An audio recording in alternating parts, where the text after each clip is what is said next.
रमेश एक बूढ़े और अकेले व्यक्ति थे। उनके पास मोती नाम का एक कुत्ता था जो उनका सबसे वफादार साथी था। रमेश जहां भी जाते मोती उनके पीछे पीछे जाता। एक रात रमेश बीमार पड़ गए और उन्हें बुखार हो गया।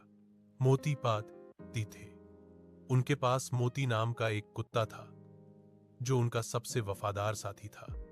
रमेश जहां भी जाते मोती उनके पीछे पीछे जाता। एक रात रमेश बीमार पड़ गए और उन्हें बुखार हो गया। मोती पक वह रुकते हुए अपने माथे पर पसीने की बूंदों के साथ चमकता है, अपने फावड़े पर भारी झुकता है। विशाल खेत उसकी निराशाजनक उम्मीदों को बढ़ाता है। थकान और लालसा से भरी आवाज में रामू स्वर्ग से गुहार लगाता है, क्या मेरी किस्मत कभी बदलेगी?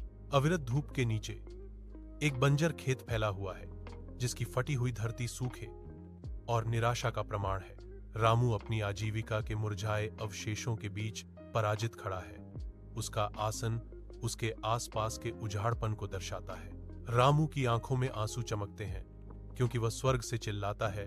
उसकी आवाज दर्द से भरी हुई है, हे भगवान, अब मैं क्या करूं? अपने घर की धुंधली रोशनी में रामू और उसकी पत्नी भारी चुप्पी में बैठे हैं। भूख उनके पेट को कुतर रही है। रामू का चेहरा थकान और संकल्प से अंकित शांति को भंग करता है। मैं दूसरे गांव जाऊंगा और मजदूर के रूप में काम करूंगा। रमेश एक बूढ़े और अकेले व्यक्ति थे। उनके पास मोती नाम का एक कुत्ता था जो उनका सबसे वफादार साथी था। रमेश जहां भी जाते मोती उनके पीछे पीछे जाता। एक रात रमेश बीमार पड़ गए और उन्हें बुखार हो गया।